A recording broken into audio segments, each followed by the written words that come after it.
सर्वकल्याणकारकं प्रदानं सर्वधर्माणां जैनं जयतु शासनं मोक्षमार्गस्य नेतारं भेत्तारं कर्मभूभृतां यातारं विश्वतत्त्वानां वन्दे तद्गुणलब्धे वन्दे तद्गुणलब्धे। आप और हम सभी 27वें आध्यात्मिक शिक्षण शिविर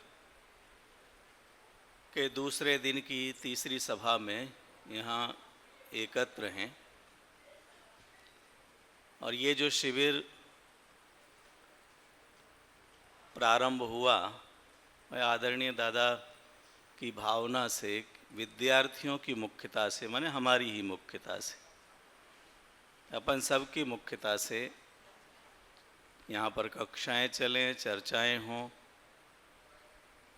उनको ही मुख्य रख करके विषयों का प्रतिपादन हो, परीक्षा हो, पुरस्कार हो। और ये भी एक बहुत बड़ा गौरव का विषय है कि एक तो अपनी टोडरमल स्नातक परिषद है जिसके लिए घोषित किया गया कि जो भी 5 महाविद्यालयों से, अब 6वां भी हो गया, जो भी शास्त्री हो जाएंगे वे सब स्वतः ही सदस्य हैं, कोई फार्म नहीं भरना, कुछ नहीं करना।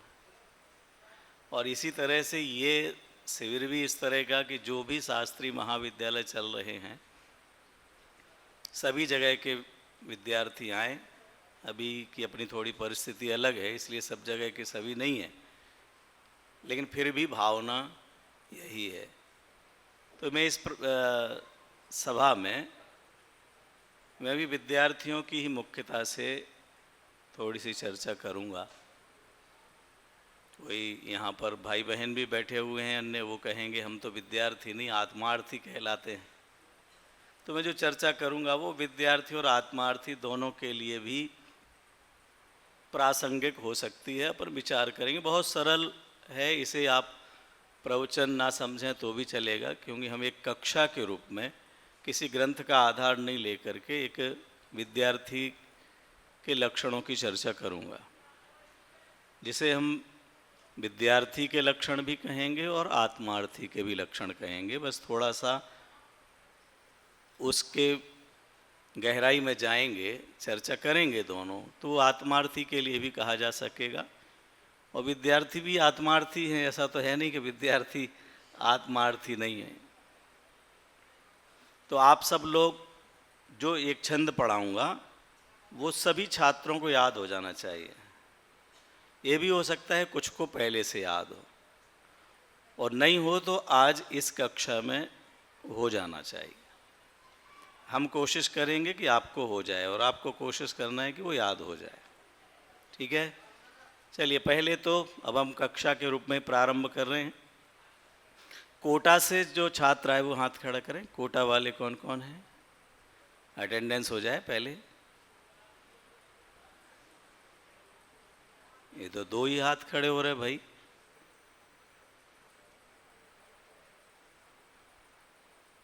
चलिए, भोपाल से, राजधानी भोपाल से भी आए ना, इधर भी 2 खड़े हो रहे।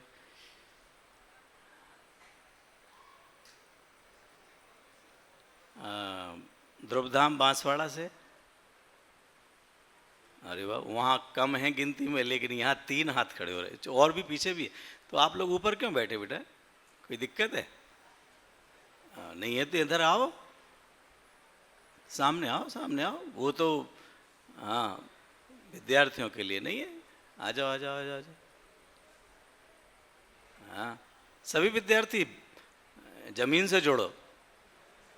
हाँ, बाकी के सब स्मारक के हैं। अभी और चले आ रहे हैं कुछ लोग, तो वो जो बाकी के विद्यालय के बोले बीच में पूछ लूँगा मैं, दोबारा अटेंडेंस लगेगी आपकी कि अब कितने, जो बात तक जितने होंगे उतने ही गिने जाएंगे। फिर आप समझ लेना। अब मैं जो पूछूंगा पढ़ाने के बाद वो भी विद्यालयवार पूछूंगा। तो जैसे यहाँ फिर जो पुरस्कार मिलते हैं वो विद्यालयवार है, इसलिए ये खुशखबरी रहती है आप सबके लिए। ऐसा नहीं है कि फर्स्ट जो आएगा तो चारों विद्यालयों के फर्स्ट सेकंड थर्ड होते हैं, तो चारों विद्यालयों वालों को मिलता है। यहाँ पर भी मैं आपसे पूछूंगा, एक एक विद्यालय, महाविद्यालय कहना चाहिए, महाविद्यालय के किसी भी 1 या 2 छात्रों से 8:55 के आसपास, अगर जिस महाविद्यालय के छात्र ने नहीं बतलाया तो वो पूरा महाविद्यालय फेल हो जाएगा।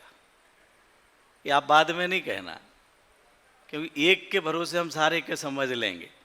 तो आप लोगों को तैयारी करना है कि कोई भी विद्यार्थी ऐसा नहीं हो कि किसी से भी पूछा गया और उसने नहीं बतलाया, तो वैसे ही अपनी छोटी सी है और उसमें भी अगर थोड़ी बहुत चली गई तो फिर दिक्कत हो जाएगी ना। तो हंसते हंसाते अपन पढ़ेंगे, आराम से पढ़ना है ना। मैं कोई सा भी विषय ऐसा नहीं ले रहा हूँ कि जो आपको कठिन लगेगा। तो विचार करेंगे सभी, जहाँ भी आप लोग पढ़े होंगे, अभी पढ़ रहे हो नहीं, जहाँ आप पढ़े होंगे वहाँ भी आपने विद्यार्थी के 5 लक्षण पढ़े होंगे। पढ़े? किसको आते? कौन सुना सकता? कह श्रावयितुम इच्छति। हाँ बोलो बेटा, उधर उधर पीछे वाला। हाँ।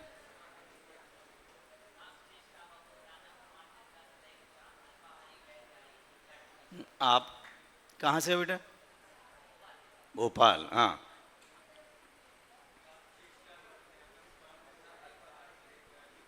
कुछ गड़बड़ हो रहा। हाँ, तथैव च विद्यार्थी 5 लक्षणम। आप कहाँ से हो? आप जयपुर से हो। हम भी जयपुर से हैं। तो अपन तो एक घर के हो गए। हाँ चलिए, वे सभी अपन एक ही घर के हैं। हाँ, विद्यार्थी 5 लक्षणम आपको सुनाना है। हाँ सुनाओ।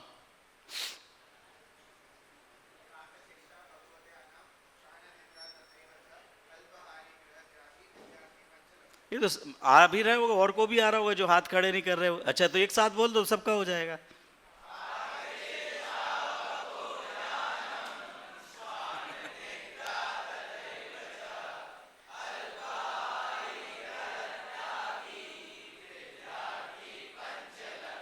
अभी भी कुछ नहीं बोल रहे भैया जी, आप नहीं बोले। हाँ, आप कहाँ से आए हैं? स्मारक से आए तो आप ऐसा नहीं, कोई भी ऐसा नहीं होना चाहिए बोले नहीं। और बालिकाओं में कौन कौन है विद्यार्थिनी? एका, द्वितीय, तृतीया, चतुर्थी, बस 4 ही हैं। चलो 4 हैं, तो आप लोगों से भी पूछूंगा, ध्यान रखना सभी। ये आपने विद्यार्थी के 5 लक्षण पढ़े, मैं भी 5 लक्षण बता रहा हूं, लेकिन ये नहीं बतला रहा हूं। दूसरे 5 लक्षण हैं जो हमने आदरणीय कल्पना बहन जी से सुने हैं, वो आपको बतला रहा हूं। ठीक है, अब आप कॉपी पेन भी चालू रखना। और एक छंद पूरा होगा, छंद एक साथ पूरा नहीं लिखाऊंगा, तो छंद के लिए आप 2 पंक्तियां सुरक्षित रखें। उसके बाद और कोई बिंदु आते हैं आपको समझने के, तो वो उसके नीचे लिखना। पहला है ज्ञान तृष्णा। बोलिए। सबकी आवाज नहीं आएगी तब तक मैं आगे बढ़ूंगा नहीं। ज्ञान तृष्णा बोलिए। फिर से जरा जोर से। बालिकाएं बोलें, सभी महिलाएं सभी बोलें। फिर से ज्ञान तृष्णा। विद्यार्थी का हमने दोनों बात कही, क्योंकि जो सिंहासन पर बैठे हुए हैं उनको भी शामिल किया जाए, तो आत्मार्थी के लिए भी आवश्यक है और विद्यार्थी का तो लक्षण कहा ही जा रहा है। ज्ञान की तृष्णा होनी चाहिए। अपन सब यहाँ पर आए हैं, जो भी जहाँ प्रवेश लिया हो, चाहे मध्य प्रदेश में, चाहे राजस्थान में, चाहे कोटा में, चाहे जयपुर में या बांसवाड़ा में, या जो बाहर सुन रहे हो दूसरी जगह पे, कोई भी विद्यार्थी है तो विद्यार्थी का सबसे पहला गुण क्या होना चाहिए कि ज्ञान की तृष्णा। ज्ञान कैसे अधिक से अधिक प्राप्त किया जा सकता है। हम यहाँ पर पढ़ने के लिए आए हैं, हम यहाँ कुछ सीखने के लिए आए हैं। कोई भी दिन विद्यालय में, महाविद्यालय में अथवा एक कक्षा में ऐसा नहीं जाए कि जैसे हमने कक्षा में प्रवेश किया था और जब कक्षा से बाहर निकले तो ज्यों के त्यों चले गए। अगर ज्यों के त्यों गए हैं तो ये तो हमारे घाटे का सौदा हो गया।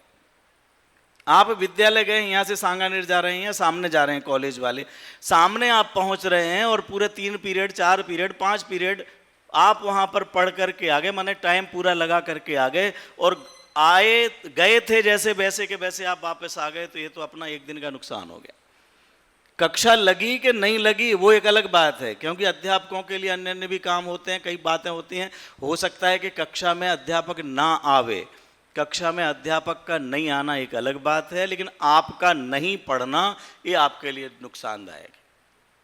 इसके अलावा जो हमारा पाठ्यक्रम है उसमें भी अकेले संतुष्ट नहीं होना है।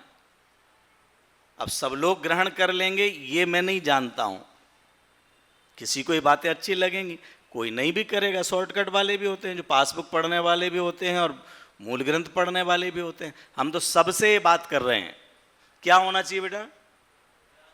ज्ञान तृष्णा, ज्ञान की, और उससे संबंधित और हम कैसे ग्रंथ पढ़ सकते हैं। समय सार जी आप अपने पाठ्यक्रम में हैं, तो समय सार जी में ये लिखा, तो अनुशीलन में दादा ने क्या लिखा है, रत्नाकर में गुरुदेव श्री ने क्या कहा है, अन्य किसी का कोई अगर हमारे लिए प्रवचन सुनने को मिल सकता है, पढ़ने को मिल सकता है, तो वहाँ उन्होंने इस गाथा का, इस शब्द का अर्थ क्या किया, क्या उदाहरण दिया, कैसे हम ज़्यादा से ज़्यादा प्राप्त कर सकते हैं, उसकी भावना होनी चाहिए। क्योंकि दौलत राम जी ने लिखा है, ज्ञान समान न आन जगत में सुख को कारण, यह परमामृत जन्म जरामृत रोग निवारण। ध्यान रखना, यहाँ मैं जो ज्ञान की बात कर रहा हूँ वो आपको कंप्यूटर मोबाइल के ज्ञान की बात नहीं कर रहा हूँ। आप हमें ज्ञान बढ़ाना है, ज्ञान की तृष्णा होना चाहिए, तो आप कितनी जल्दी और मोबाइल के फंक्शन सीख सकते हो, चला सकते हो, मेल फीमेल जो जो कर सकते हो तुम, उधर भागने लग जाओ, उसकी बात नहीं कर रहा हूँ। अपन तो यहाँ पर ज्ञान का मतलब ये समझना है कि जिनवाणी, जिनवाणी का अभ्यास, आगम का अभ्यास। कल ही मनीष भैया जी ने लिया ना स्वाध्याय, और 86 नंबर गाथा उपायांतर वाली बतलाई। स्वाध्याय करना चाहिए, कितना प्यारा पद्यानुवाद किया है दादा ने। स्वाध्याय करना चाहिए। अगर हमारे लिए वहां तो क्या लिखा है, किस लिए स्वाध्याय करना चाहिए? द्रग मोह क्षय हो, द्रग मोह क्षय हो माने दुख का नाश हो, कष्टों का नाश हो, आकुलता, टेंशन, तनाव का नाश यदि हम करना चाहते हैं, यदि हम सुखी रहना चाहते हैं, शांतिमय जीवन जीना चाहते हैं, टेंशन लेस रहना चाहते हैं, तो स्वाध्याय करना चाहिए। भैया भैया इधर ध्यान दो, उधर कुछ नहीं है, मुंह में से उंगली कर सीधे बैठो, इधर देखो। क्या पहला गुण क्या बतलाया विद्यार्थी का? ज्ञान तृष्णा। पहला क्या बतलाया? क्या होना चाहिए? ज्ञान प्राप्ति के लिए, स्वाध्याय के लिए हम जितना अधिकतम समय दे सकते हैं, जितने आप नोट्स बना सकते हैं, जितना आप याद कर सकते हैं, कंठपाठ भी चलता है ना अपने, जितना आप अधिकतम याद कर सकते हैं, हिंदी में, संस्कृत में, प्राकृत में, क्योंकि जो आपके मस्तिष्क में, जो आपके कंठ में विद्या आ जाएगी वही हमारे काम की है। ग्रंथ में तो बहुत कुछ लिखा हुआ है। सुभाषितकार ने लिखा है, आपने सुना होगा, पुस्तकस्था तु या विद्या, नहीं सुना तो अब सुन लो। पुस्तकस्था तु या विद्या परहस्तगतम धनम कार्य काले समुत्पन्ने न सा विद्या न तद्धनम। कहावत है, अंट की विद्या, अंट का पैसा, कंठ की विद्या अंट का दाम, समय पड़े पे आवे काम। ये तो सुना है, हाँ, लेकिन आपको तो सुभाषित भी सुना हुआ होना चाहिए। पुस्तकस्था तु या विद्या, पुस्तक में लिखी हुई विद्या, और दूसरे को परहस्तगतम धनम, दूसरे को दिया गया धन, कार्य काले समुत्पन्ने, जब समय आ गया तब ना सा विद्या न तद्धनम। परीक्षा में ग्रंथ में तो बहुत कुछ लिखा है, समय सार जी में ये बात कही तो थी, 49 नंबर गाथा में 6 हेतु दिए तो हैं। अब दिए तो हैं, लेकिन अगर हमको याद होंगे तो आप कक्षा में बता सकोगे, तो आप परीक्षा में लिख सकोगे। इसलिए जहाँ जहाँ ऐसे बिंदु मिलते हैं, परिभाषाएं मिलती हैं, लक्षण मिलते हैं, उनको जो विद्यार्थी ज़्यादा से ज़्यादा तृष्णावंत होकर के, बेटा अंक के तृष्णा नहीं करना, धन की तृष्णा तो करना ही नहीं, नंबरों की तृष्णा भी नहीं करना, ज्ञान की तृष्णा करना। और ज्ञान की तृष्णा करोगे तो नंबर तो आएंगे, क्योंकि परीक्षा में तो पूछा तो उसमें से ही जाना है। अगर आपने पढ़ा है, आपने समझा हुआ है, तो उससे ही तो अपना जीवन बनना है। इसलिए पहला लक्षण क्या बोला? ज्ञान तृष्णा। पहला लक्षण क्या बोला? ज्ञान तृष्णा। आत्मार्थी के लिए भी ज्ञान तृष्णा, धन की तृष्णा नहीं, यश की तृष्णा नहीं, लोक की तृष्णा नहीं, अरे यहां तक कि मोक्ष की भी तृष्णा नहीं। समय सार जी कह रहे हैं ना मोक्षोपि मुमुक्षुताम। ज्ञान माने ज्ञान स्वभावी आत्मा। अपना उपयोग अपने उपयोगवान में लगे। कौन किस में लगे? अपना उपयोग उपयोगवान माने आत्मा में लगाना। उपयोग को उपयोगवान में लगाना, ये उपयोग का सदुपयोग है। और उपयोग को अनुपयोगी में, जिनमें उपयोग नहीं है, ऐसा रुपया, पैसा, मकान, गाड़ी, मोबाइल, कंप्यूटर, सोना चांदी, घड़ी और जो कुछ भी है, इनमें तो उपयोग नहीं है ना, ज्ञान दर्शन नहीं है ना, ये तो अनुपयोगी है। अपने उपयोग को उपयोगवान में ना लगा करके किस में लगाया?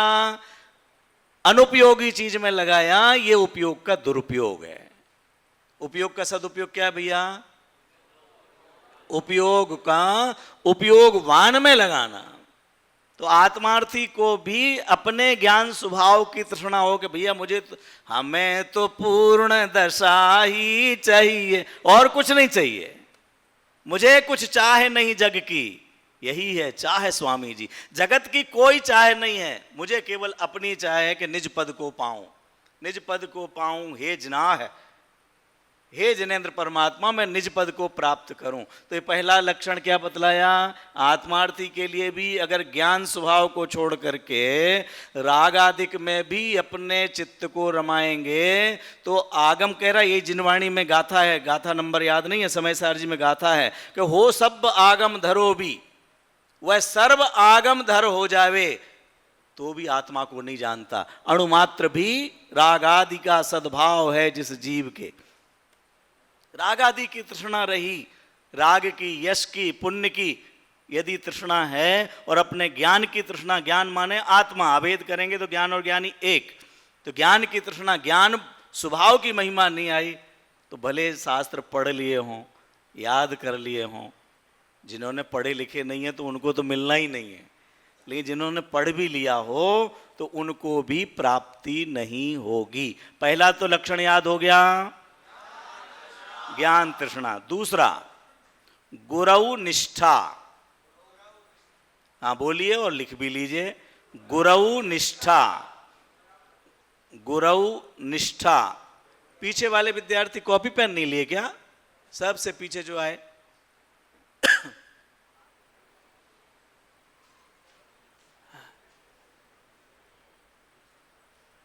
कहाँ वाले आए? भोपाल वाले, कोटा वाले? कोटा के कोहिनूर। चलो उठा लो उठा लो उठा लो, ले आओ ले आओ ले आओ। ऐसे ही मत बैठो भाई। अच्छा यहाँ रखी, ओ जगह यहाँ रोक के रखी है, कॉपी पेन है, दे दो उसको। और भी कोई ऐसे ही तो नहीं है कि जगह आगे रुकी हुई हो, सीट आपने रोकी हो और फिर पीछे बैठ गए? आ जाओ, हाँ तुम भी उठ के आ जाओ। अरे अब तो सभी उठ रहे, आ जाओ आ जाओ आ जाओ, आ जाओ। हाँ। आपके ही लिए है, अपने उतना ही पढ़ेंगे है ना, 9 से पहले ही छोड़ेंगे, चिंता नहीं करना। कहाँ से हो? भोपाल। अरे तुमने शर्त सुन ली कि नहीं सुनी? अगर एक भी विद्यार्थी को उस महाविद्यालय की याद नहीं हो तो पूरा महाविद्यालय के नंबर माइनस हो जाएंगे। पहला क्या बोला? ज्ञान तृष्णा। दूसरा क्या? गुरु निष्ठा। दूसरा क्या बोला? गुरुओं के प्रति निष्ठा, विश्वास, आदर।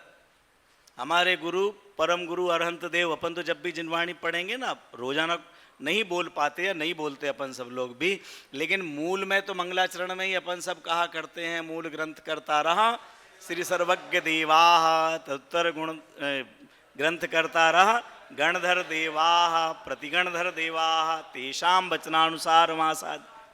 ये सब वहाँ से हमारा पर गुरु, इन सब के प्रति हमारा श्रद्धा भाव हो। आगम में सम्यक्त्व का, श्रद्धा का भी एक भेद बतलाया है, आज्ञा सम्यक्त्व।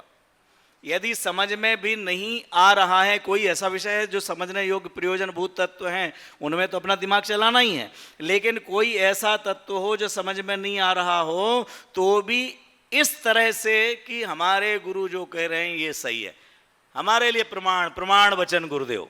जो गुरु ने कहा है, कुंदकुंदाचार्य देव ने कहा, गुणधर आचार्य देव ने कहा, भूतबली पुष्पदंत आचार्य ने कहा, रविशरण आचार्य ने कहा, हमारे लिए प्रामाणिक है। वो मोक्ष मार्गी थे, मोक्ष मार्ग के प्रतिपादक थे, हम मोक्ष मार्ग पर चलने के इच्छुक हैं। उनको हमसे कोई राग द्वेष नहीं था, उनको कोई यश की चाह नहीं थी, नाम की चाह नहीं थी, अपना पंथ चलाने की चाह नहीं थी कि वे कुछ गलत लिख करके जाते, कुछ अपनी मन मर्जी का लिख करके जाते। वे खुद बहुत भयभीत थे। कौन? हमारे आचार्य भगवान सब सामान्य भाषा में जिसे डरपोक कहा जाता है। 4 गतियों के दुखों से भयभीत, भव भय भीरु। जो भव भय भीरु हो वो आगम के विरुद्ध एक पंक्ति नहीं कह सकता, एक पंक्ति नहीं लिख सकता। जिसे भव का भय नहीं है, 4 गतियों के दुखों का भय नहीं है, वो अपनी मूंछ को ताव दे करके कुछ भी कहे। हम कह रहे ना, हमने कहा है ना, ये हमने कहा नहीं, जो आगम में लिखा है वो है, जो परंपरा से चला आ रहा है। गुरुओं के प्रति निष्ठा हो, चाहे वह ऐसा भी नहीं जैसा कि आप लोग यहीं प्रवचनों में सुन लेते होंगे, सीधा नहीं सुना हो भले, कि कुछ व्यक्तित्व हैं ऐसे देश में जो कह देते हैं ये ग्रंथ तो गृहस्थों के द्वारा लिखा हुआ है, तो विद्वानों के द्वारा लिखा हुआ है, हम नहीं मानते। अपने द्वारा कभी ऐसा नहीं हो। चाहे वह जिनका सबसे पहले चल रहा है ना विद्वत परंपरा में, सबसे पहला नाम जिनका अपने यहाँ पर लिया जाए वो पांडे राजमल जी साहब, जिनका अपन समय सार कल शामृत पढ़ रहे हैं। उसके बाद बनारसी दास जी, फिर टोडरमल जी, दौलत राम जी, ये सब उसके बाद की परंपरा है। ये सब विद्वानों के द्वारा लिखा हुआ भी हो तो वह भी हमें प्रामाणिक है। ये गुरुओं के प्रति विश्वास। थोड़ा और आगे आओ। गुरु जो हमारे लिए यहाँ पढ़ाने वाले हैं, कक्षा लेने वाले हैं, कॉलेज में पढ़ाने वाले हैं, आपको परीक्षा मुख पढ़ा रहे हैं, न्यायदीप का पढ़ा रहे हैं, प्रेमी रत्नमाला पढ़ा रहे हैं, स्यादवाद मंजरी पढ़ा रहे हैं, उन गुरुओं के प्रति भी ये विद्यार्थी का लक्षण है कि अपने गुरु के प्रति निष्ठा भाव होना, गुरुओं के प्रति आदर भाव होना। इनका तो काम है पढ़ाना, नौकरी की है, ये पढ़ाएंगे नहीं तो और क्या करेंगे? क्यों नहीं पढ़ाएंगे? पढ़ा दिया तो कौन सा एहसान किया हमारे ऊपर? इनको तो तनख्वाह मिलती है। तनख्वाह मिलती है कि नहीं मिलती है, सरकार दे रही है कि संस्था दे रही है, निःशुल्क हैं कि सशुल्क हैं, ये सोचना अपना काम नहीं है। हमारे लिए तो ज्ञानामृत पिला रहे हैं, इसलिए हमारे लिए आदरणीय है। वो उन्होंने ज्ञानामृत पिलाया, हमने अंजुलि की, और वो अंजुलि कभी हमारी इधर उधर हिल गई, ये अंजुलि इधर उधर हिली तो अमृत गिरा, अमृत गिरा तो पिलाने वाले को कभी आवेश भी आ सकता है। ये तुमको अकल नहीं है? ये कितनी कीमती चीज हम आपको दे रहे हैं, और हम कीमती चीज दे रहे हैं और आप अंजुलि हिला रहे हो। अंजुलि हिलाते हैं, यहां पढ़ा रहे हैं, यहां मोबाइल चलाने लगे, ये अंजुलि हिला दिया आपने। यहां से पढ़ा रहे हैं और झोंके ले रहे हैं आप। क्यों? सुबह सुबह की कक्षा, दिन भर हम खेल कूद करके आए थे, ये आप हमने अंजुलि हिला दी। उन्होंने कहा आपको ये कलश याद करके लाना है, और हम अन्य किसी विषय में रह गए, खेलने कूदने में रह गए, प्रमाद में रह गए और याद करके नहीं लाए। ये हमने उनके सामने जो ज्ञानामृत पिला रहे हैं ना, ये हमने क्या किया बेटा? अंजुलि हिला दी। तो अब उनको गुस्सा नहीं आएगा? कितनी कीमती चीज। अब ऐसे गुस्सा आ जाए तो उस गुस्से का जवाब गुस्सा नहीं है, गुस्से का जवाब अपनी विनम्रता से, अपनी क्षमा याचना करते हुए, अपने को गलती को स्वीकार करते हुए कि अरे देखो तो मैं इतने प्यारे, इतने अच्छे अध्यापक की कषाय में निमित्त बना, मैं कितना दुर्भाग्यशाली हूं। मेरी एक गलती के कारण कक्षा का 5 मिनट का समय मेरे डांटने में चला गया, जो 40 विद्यार्थी थे वो बाकी के 39 विद्यार्थियों का नुकसान हो गया। मैं क्या इस काम के लिए आया हूं? मेरे कारण से। और बात क्या थी, उन्होंने ये नहीं कहा था कि मेरे घर झाड़ू लगा के आना, उन्होंने ये नहीं कहा था कि मेरा थैला घर पे रख के आना, उन्होंने केवल ये कहा था कि इसका अर्थ, ये परिभाषा, ये भेद, ये कलश याद करके आना। और मैं याद करके नहीं आया। आया किस लिए हूं मैं यहां पर? किस लिए आया अपन विद्यालय में? तो कोई अध्यापक, कोई अधीक्षक, अधीक्षिका, कोई भी हमारे लिए पढ़ा रहे हैं तो ऐसा नहीं उन्होंने डांट दिया अब हम देखते हैं, अब हम बताते हैं। अरे हम क्या बताएंगे भाई, उन्होंने तो हमारा स्वरूप बताने के लिए अपना समय लगा रहे हैं। वो अपना समय जो अन्यत्र लगाते, ये सब भैया लोग जो भी जहाँ जहाँ पढ़ा रहे हैं, 4-5 विद्यालय में ही नहीं, महाविद्यालय में ही नहीं, जो 25 महाविद्यालय चल रहे हैं, उन जगह पर जो भी भाई, जो भी बहन पढ़ा रहे हैं, कितना कीमती समय दे रहे हैं और अपने ऊपर उपकार कर रहे हैं बेटा। इसलिए गुरुओं के प्रति क्या होना चाहिए? निष्ठा, विश्वास। और ये आत्मार्थी को भी आवश्यक है। क्यों? आत्मार्थी को भी सम्यक दर्शन में शामिल किया है, देवशास्त्र गुरु का श्रद्धान। तो गुरु के प्रति, गुरु का स्वरूप समझ करके निष्ठावंत आत्मार्थी को भी होना आवश्यक है। आत्मार्थी सोचे हम तो अपने आत्मा से मतलब, अरे पहला जो लक्षण है सम्यक दर्शन का, वो क्या छंद भूल गया मैं, श्रद्धानम परमार्थानाम आप्तागम तपोव्रताम। सबसे पहला श्रद्धान तो देवशास्त्र गुरु का ही कहा है। तो देव भी परम गुरु में शामिल हैं और गुरु हैं ही। इसलिए दूसरा लक्षण क्या कहा? फिर से बोलो, सब कनिष्ठ वाले बोलो, शास्त्री फाइनल वाले बोलो। हाँ, ये ज्यादातर बाहर हैं, इसलिए इन्होंने उनकी पूर्ति करने की कोशिश की है कि अपन वो आवाज निकाल दो ताकि मालूम चल जाए कि हम सब हैं यहाँ पर। हाँ, क्योंकि नहीं तो इतने तो नहीं होंगे शास्त्री फाइनल में। ये हमारी अटेंडेंस लेने का तरीका है। चलो, 2 हो गए। पहला क्या? दूसरा क्या? तीसरा सदाध्ययनशीलता। सदाध्ययनशीलता।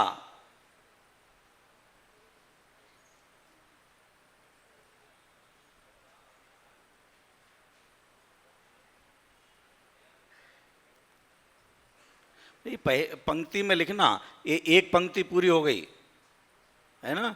मैंने आपको सूचना दी है पहले ही कि ये 2 पंक्तियां छोड़ करके रखना। 2 पंक्तियों का अनुष्टुप छंद है, छोटा सा छंद है, बड़ा नहीं है। तो पूरी पंक्ति बोलेंगे तो क्या हो जाएगी?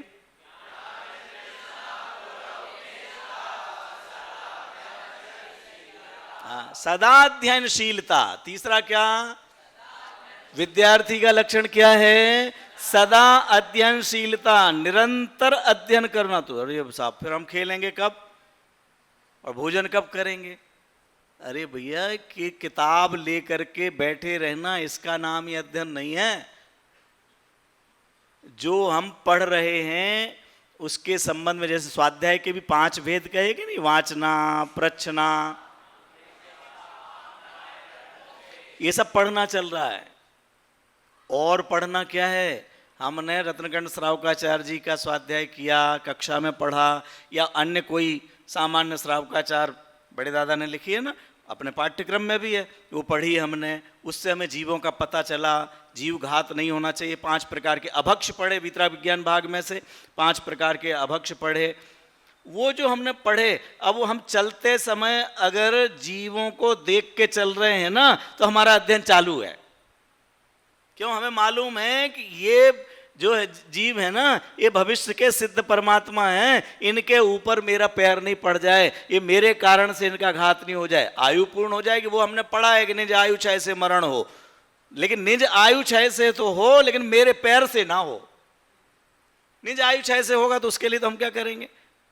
मेरे प्रमाद से ना हो, मेरी गलती से ना हो। मैं जो कुर्सी को उठा करके रख सकता हूं, उस कुर्सी को खींच करके अगर ले जा रहा हूं तो आप अध्ययन नहीं कर रहे हो। भले ले किस लिए जा रहे थे कुर्सी? क्यों भैया कुर्सी कहाँ लेके जा रहे? मैं पढ़ने जा रहा हूं। क्यों? आपने कहा था सदा अध्ययनशीलता, तो मैं वहां पढ़ने के लिए जा रहा हूं, लेकिन अध्ययन चालू हुआ ही नहीं है। सदा कैसे पढ़ोगे? इसलिए किताब का हमेशा हाथ में होना जरूरी नहीं है। किताब का पढ़ने का नाम पढ़ना अकेला नहीं है, लेकिन जो हम पढ़ रहे हैं उसको अपने जीवन में प्रायोगिक रूप में भी लेकर के चलें, परस्पर में चर्चा भी करें। वह हमारे जीवन में कैसे आ सकती है, कितनी आ सकती है, कैसे भविष्य में और अधिक आवे, इन सब का विमर्श करना वह भी अध्ययन है। और ये आत्मार्थी के लिए भी जरूरी है। मैं जो 10-20 लोग बैठे हैं ना, इसलिए वो केवल ये ना समझें कि इनके लिए जरूरी है, इसलिए आत्मार्थी का कह रहा हूँ। ये भी कल आप लोगों ने भाई मनीष जी का स्वाध्याय सुना है, सम्यक तो सन्मुख मिथ्या दृष्टि। उसमें क्या आया, ऐसा विचार करे, फिर दूसरों से चर्चा करे, फिर एकांत में जा करके विचार करे, फिर अध्ययन करे, फिर विचार करे। ये क्या है, निरंतर। और कब तक, क्या आया था, आप लोग वहां का वाक्य बोल सकते, कल आप लोग होंगे ना सब स्वाध्याय में। कब तक, 4-5 बिंदु थे, उसमें एक बात क्या थी, जैसी पर्याय में अहम बुद्धि है वैसी आत्मा में अहम बुद्धि नहीं आ जाए, अपने में अहम बुद्धि नहीं आ जाए, तब तक का मतलब क्या हुआ कि चलने दो। भावेद भेद विज्ञानम, भेद विज्ञान को भाव अखंड क्या है, विच्छिन्न धारया, अखंड धारावाहिक रूप में चलने दो। शांति जी भाई साहब पंच सकार बताया करते हैं, उन पंच सकारों में एक सातत्य नाम का भी है। आप लोगों ने सुने उनसे पंच सकार? मुझे नहीं मालूम, पांचों के नाम याद नहीं है, आप सुनना कभी उनसे। पंच सकार बोलते 5 चीजें सफलता के लिए, उसमें एक आता है सातत्य। सातत्य का मतलब भी निरंतरता है। कोई भी काम करो निरंतरता बनी रहेगी तो सफलता मिलेगी। अभ्यास से, अभ्यास नहीं करेंगे, प्रैक्टिस नहीं करेंगे, निरंतरता नहीं होगी तो सफलता नहीं मिलेगी। जो अपने बबलू भैया हैं ना, जो वो अंग्रेजी में क्या कहलाते हो, हाँ मोटिवेशनल स्पीकर। ऐसे एक दूसरा कोई नाम तो मुझे पता नहीं है, एक का ही पता है, लेकिन वो दूसरे मोटिवेशनल स्पीकर का एक सुना था मैंने, तो उन्होंने एक बिंदु दिया प्रैक्टिस करने की बात बतलाई थी। वो एक उदाहरण दिया था। क्या उदाहरण दिया था कि जो सचिन तेंदुलकर है और उसको कोई ऑस्ट्रेलिया के खिलाड़ी ने पहली बॉल पे ही आउट कर दिया। वो तो बहुत खुश हुआ, होगा ही, होना ही चाहिए, तो इसमें कोई गलती नहीं। और वो बॉल लेकर के इतना प्रसन्नता करे, मैंने विश्व के सर्वश्रेष्ठ बल्लेबाज को आउट किया है। उनके पास सचिन तेंदुलकर के पास गए और कहा कि हम इस बॉल पर आपके ऑटोग्राफ चाहते हैं, संदेश दीजिए। सचिन तेंदुलकर ने लिख करके दिया, सही है या गलत मुझे पता नहीं, जो सुना वो आपको बता रहा हूं, है ना। क्या लिख के दिया, यह दिन तुम्हारी जिंदगी में दोबारा नहीं आएगा। क्या लिख के दिया, अरे बोलो, यह दिन कौन सा दिन, मुझे आउट करने का दिन। बोले ये लिख के तो दे दिया, लेकिन लिख के दे दिया, इतने से तेंदुलकर आउट होने से बच जाएंगे क्या? ऐसा नहीं है। अब उनका इतना अभ्यास चला, वो कैसी बॉलिंग करता है, कब कब किस पिच पर और किस किस तरह से करता, वो देख देख करके इतनी प्रैक्टिस करते रहे कि जिंदगी में दोबारा दिन नहीं आया। क्या वो फिर दोबारा आउट नहीं कर पाया। उसके लिए क्या आवश्यक है, जोर से बोलो, क्या चाहिए? सदा अध्ययनशीलता, सातत्य, निरंतरता, प्रैक्टिस। हमारे जीवन में भी सदा अध्ययनशीलता, शील का मतलब स्वभाव, अध्ययन करने का स्वभाव, ये आजकल बहुत कम होता जा रहा अध्ययन करने का। भाई मनीष जी तो बहुत बोला करते हैं मंच से ही कि भैया पढ़ा करो, केवल सुनने से काम नहीं होगा, पढ़ा करो पढ़ा करो। हम पढ़ते नहीं हैं। आज से 10 साल पहले का अगर किसी को, तो हम लोग तो उस समय इतना सफ़र करते ही नहीं थे, लेकिन अगर कोई रेल में देखे ना 10 साल 15 साल पहले, तो स्टेशन पर देखो तो, रेल में देखो तो आज की ताज़ा खबर वाले अखबार बिक रहे हैं, उपन्यास बिक रहे हैं, और हर डिब्बे में 10-20 लोग पढ़ रहे हैं। और आज पूरी ट्रेन में चले जाओ किसी के पास कोई किताब नहीं मिलेगी। कल मैं आ रहा था शिखर जी से परसों, और पहली बार मोबाइल होगा, पहली बार मैंने देखा इतनी खुशी हुई, मैं फोटो लेने का 2-3 बार मन हुआ मुझे, लेकिन मुझे लगा कि वो पेरेंट्स नाराज नहीं हो जाएं। 2 बच्चे थे, एक साथ में माने भाई बहन थे, दोनों के हाथ में किताब, दोनों पढ़ें, और इधर मैं भी लिए हुए था पाठ संग्रह, और अरुण जी भाई साहब ने लिखी 8 सतियों की कथा, तो वो किताब मैं लिए था, मैं पढ़ रहा था। मुझे इतना अच्छा लगे, और लगभग पूरे में माने पारसनाथ के वहाँ से जब जागने के बाद से देखा यहाँ उदयपुर जयपुर तक आने तक, वो पढ़ते रहे, पढ़ना बंद किया तो रजिस्टर लेकर के आपस में मैथ्स के उन्होंने, दोनों भाई बहन ने, वो उसको सवाल दे रहा है, वो उसका सवाल हल कर रहे हैं, चेक कर रहे हैं, गलत सही कर रहे हैं। मैंने उनके सामने मुँह पर तो कहा, मन था कि फोटो लेकर के एक बार डालें कि अब ये है, पृथ्वी वीरों से खाली नहीं हुई कोई तो है कहीं ना कहीं।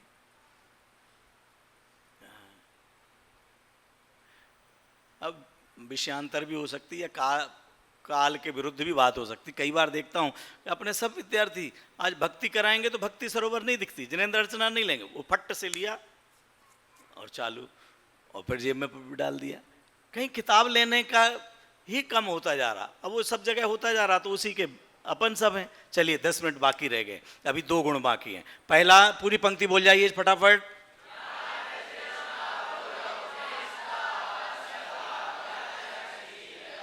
केवल जो भी, जहां के भी हों, भले किसी भी महाविद्यालय, केवल राजस्थान वाले विद्यार्थी बोलेंगे।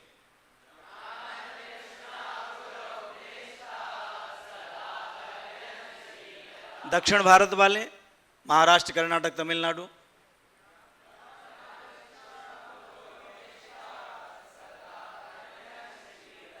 लिखा नहीं क्या भैया आप लोगों ने? जो ये दूसरे जगह से है उन्होंने लिखा नहीं है क्या? लिखा हुआ होना चाहिए। हम दूसरे प्रवचन के बाद मिलेंगे तो चेक करेंगे आपकी कॉपी, पक्का होना चाहिए। हाँ, ऐसा नहीं कक्षा हमारी खाली नहीं जाना चाहिए। ज्ञान तृष्णा गुरु निष्ठा सदा अध्ययन, हाँ संधि करके लिखना, सदा अध्ययनशीलता, अलग अलग नहीं करना, सदा अध्ययन नहीं करना, सदा अध्ययनशीलता।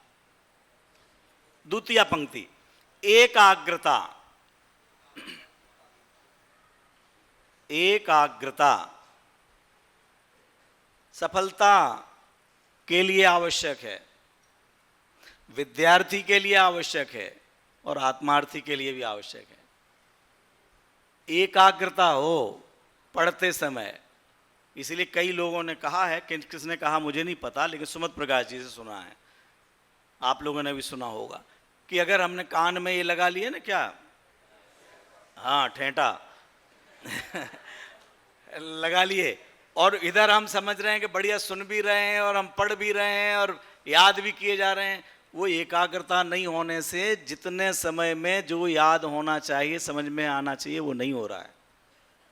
आप पढ़ रहे हो, आपको खेलने में एकाग्रता नहीं चाहिए, चाहे आप बैडमिंटन खेल रहे हो, चाहे क्रिकेट खेल रहे हो, वॉलीबॉल पता नहीं, हमारे समय की तो वॉलीबॉल थी कुछ भी खेलो, कबड्डी खेलो तो कबड्डी में भी एकाग्रता चाहिए, नहीं तो कोई भी छू जाएगा और आउट कर जाएगा। तो पढ़ने में एकाग्रता नहीं चाहिए। पढ़ते समय भी क्या होना चाहिए? विद्यार्थी का लक्षण है एकाग्रता, और आत्मार्थी को, मोक्षार्थी को भी कहा एकाग्र चिंता निरोधो ध्यानम, वहां पे भी एकाग्रता चाहिए। अगर एकाग्रता नहीं होगी, योग कहा ही उसको है, क्या है? योगसु वृत्तिसु, नहीं, चित्त वृत्तिसु कौशलम, क्या है? योग दर्शन में आता है ना, सब नहीं पढ़ा है अपन ने। हाँ, मैं कह रहा हूँ सब नहीं पढ़ा है, लेकिन किसी को याद नहीं। आप सब कह सकते हो, आपने भी तो पढ़ाया है, इतने साल तो आपको भी तो याद नहीं है। क्या बोला इधर से? योगा कर्म सु कौशलम, और दूसरा भी एक आता है चित्त वृत्ति, हाँ योगा चित्त वृत्ति निरोधा, योगा चित्त वृत्ति निरोधा, चित्त की वृत्तियों का रोकना, उसको योग कहा है। योग दर्शन के पहले ही दूसरे पेज पर है, कनिष्ठ उपाध्याय में है ना अपना दर्शन शास्त्र का परिचय, उस पुस्तक में जो योग दर्शन वाला पाठ है उसमें पहले ही दूसरे पेज पर है, योगा चित्त वृत्ति निरोधा। तो वहां पर भी एकाग्रता होना, इसलिए चौथा लक्षण। अब अपने पास बहुत कम समय रह गया, दोनों घड़ियों में अंतर है भैया। अब मेरे को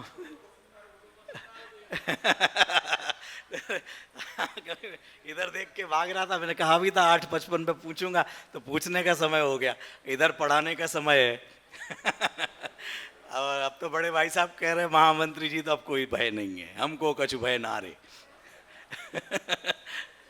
समय में ही करेंगे, है ना, कोई बात नहीं। अभी पांचवा लक्षण की तरफ बढ़ते हैं, जल्दी ही पढ़ते हैं। पांचवा है महत्वेच्छा। महत्वेच्छा, बड़ी इच्छा लेकर के काम करना, छोटे मोटे काम नहीं करना। छोटे काम के लिए नहीं आए। अपने विराग भैया की लिखी हुई कविता है, बच्चों आपके छोटे भाई बहनों को पढ़ाई जाती, आप लोग पाठशाला में पढ़ाते होंगे।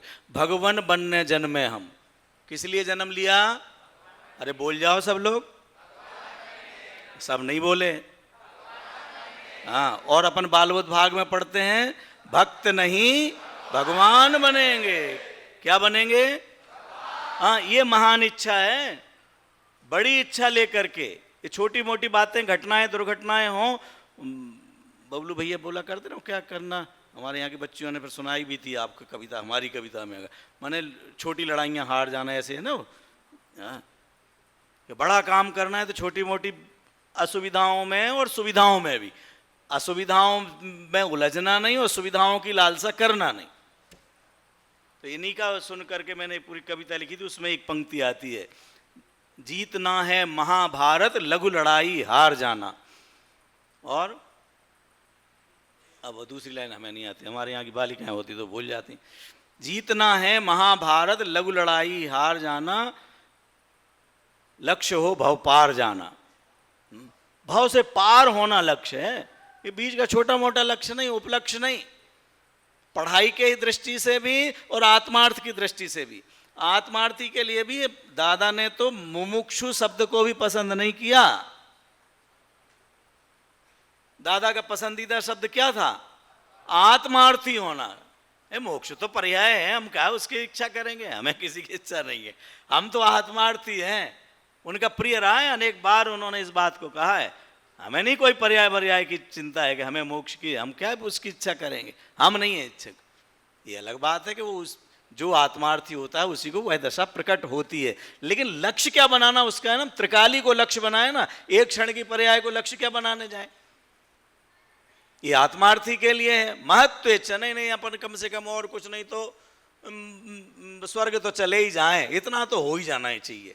अरे इतना क्यों हो जाना चाहिए? ये जो पंक्ति लिखी है ये भी प्रसंगवश लिखी है, अच्छी पंक्ति लिखी है। हो सम्यक दर्शन प्राप्त मुझे तो, हाँ, उस पंक्ति से मुझे कुछ नहीं कहना, लेकिन सच में सम्यक दर्शन प्राप्त है कोई बहुत बड़ी बात थोड़ी है। सम्यक दर्शन तो नारकी को प्राप्त हो सकता है, सम्यक दर्शन तो एक पशु को प्राप्त हो सकता है, सम्यक दर्शन तो विषय भोगों में उलझे हुए देव को प्राप्त हो सकता है। ये मनुष्य पर्याय में तो इस काल में भी संयम धारण किया जा सके, कम से कम इतनी बड़ी भावना होना चाहिए, उससे कम की बात नहीं। और विद्यार्थी जीवन की दृष्टि से देखें तो हमको फर्स्ट आना है, मुझे सबसे अच्छा करके जाना है। मैं हर विद्यालय में जहां पे जाता हूं तो बोलता हूं, अपने स्कूल में भी बोलता था, वहां पे भी, कि आप सब बहुत अच्छे हो लेकिन सबसे अच्छा बनना है। खराब तो कोई यहां पढ़ने क्यों आएगा? जो खराब था उसका तो एडमिशन हुआ ही नहीं, किसी भी महाविद्यालय में उसका प्रवेश नहीं हुआ जो खराब था। जो अच्छे थे अच्छों का हो गया, लेकिन बहुत अच्छे को क्या बनना? अपने को गौतम गणधर बनना और सबसे प्रधान बनना है। इसलिए महत्वेच्छा क्या लेकर चलना? हो गए 5 लक्षण। अब आगे की आधी लाइन तो सबको आती है, विद्यार्थी पंच लक्षणम, वो चौथा चरण है। अब मैं बुलवाता हूं तो आपको बोलना है, हमारी शैली में बुलवाऊंगा, उस शैली में आपको बोलना है। मैं एक बार बोलूंगा, आपको 3 बार बोलना है, सबको, मेरी नजर सब पर है। ज्ञान तृष्णा गुरु निष्ठा,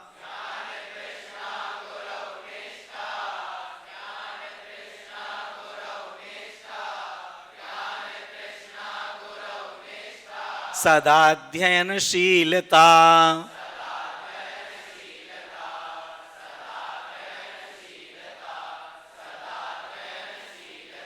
एकाग्रता महत्वेच्छा,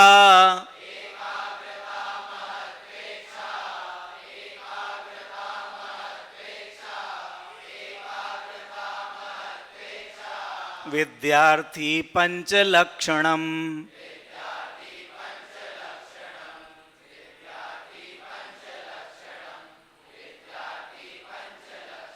ज्ञान तृष्णा गुरौ निष्ठा सदाध्ययनशीलता।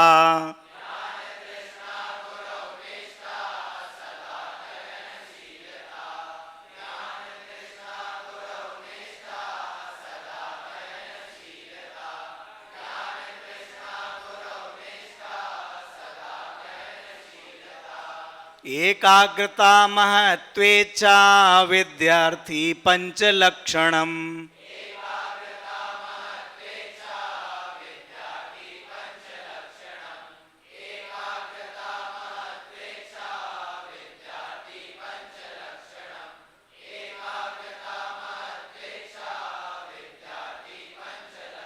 अब जिस जिसको याद नहीं हुआ वो हाथ नीचे रखो।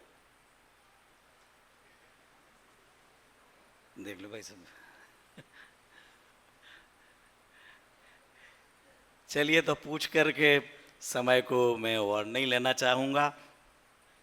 विषय वैसे मैंने 185 नंबर पहले कलश सोचा था कि इसमें से चर्चा करूँगा, फिर कहा विद्यार्थियों की मुख्यता से ही शिविर है, हमारे सब छोटे भाई यहाँ उपस्थित हैं, तो उनके बीच में कुछ इस तरह का विषय ले लेता हूँ। अब शिविर के अनुकूल था तो भी ठीक है, और नहीं था तो भी हो तो चुका ही है। जो भी था अपने समय में पूरा हुआ। प्यारे भाइयों, सभी भाई हैं हमारे और बेटियां भी बैठी हुई हैं, सभी के लिए बात है कि वास्तव में ये हमारे जीवन का अंग बने, ये गुण हमारे अंदर प्रकट हों, समय की बर्बादी ना हो। बहुत कीमती समय और बहुत कीमती लक्ष्य लेकर के जो भी जिस महाविद्यालय में, बिल्कुल ये सोचना ही नहीं कि बांसवाड़ा में आए तो बिल्कुल छोटा है, वो बांसवाड़ा छोटा होगा लेकिन वहाँ जो पढ़ाया जा रहा है वो यही विषय है, वहाँ पढ़ाने वाले यही हैं। भोपाल होगा तो भोपाल गुलाबी नगर नहीं होगा, लेकिन वो भी झीलों की नगरी, तालों में ताल, भोपाल ताल होता है। तो जैसे यहाँ गुलाबी नगर प्रसिद्ध है तो वहाँ भी तालाब है। वो हमें तालाब से और गुलाबी नगर से क्या लेना देना है? आगम तो एक ही पढ़ाया जा रहा है, यहीं से पढ़े हुए लोग सब जगह पढ़ा रहे हैं। यहाँ किसी पढ़े हुए यहाँ पढ़ा रहे हैं और यहीं से पढ़े हुए अन्यत्र पढ़ा रहे हैं। तो अपन सब एक ही जिनवाणी माँ की संतान है। ये शब्द बोलते बोलते मुझे एक वाक्य याद आ रहा है तो वो बोले देता हूँ। अभी सम्मेद शिखर जी में भाई प्रद्युम्न जी हैं मुजफ्फरनगर, तो उन्होंने ये बात कही थी मंदिर जी में कि हम भगवान को धर्म पिता कहते हैं। भगवान धर्म पिता हैं, जिनवाणी माता है, लेकिन किसकी है धर्म पिता और किसकी है माता? ये प्रश्न उन्होंने किया तो सबने कह दिया कि हमारी हमारी। उन्होंने बहुत आध्यात्मिक दृष्टि से बहुत सुंदर बात की भाई साहब, कि अगर हमारी परिणति में हमारा जन्म होवे तो माता पिता होते हैं। अगर जन्म ही नहीं हुआ तो क्या है कि माता पिता है? माता पिता तो जब होवे ना, जब बच्चा हो जावे। तो हमारी परिणति में हम अवतरित हों, हमारे ज्ञान दर्शन चारित्र का विषय हम स्वयं बने। हमारा ज्ञान दर्शन चारित्र हमारे दर्शन करके सम्यक दर्शन, सम्यक ज्ञान, सम्यक चारित्र नाम पावे। हम हमारे दर्शन करके मोक्ष मार्ग में गमन करें और जो सिद्ध पद है उसकी प्राप्ति करें। ये हमारा लक्ष्य लेकर के चलें। तो और सबसे पहला अपना कि ज्ञान की तृष्णा, ज्ञान के पिपासु, गेयों के पिपासु न बने, ज्ञान के पिपासु बने। इसी भावना से मैं विराम लेता हूँ।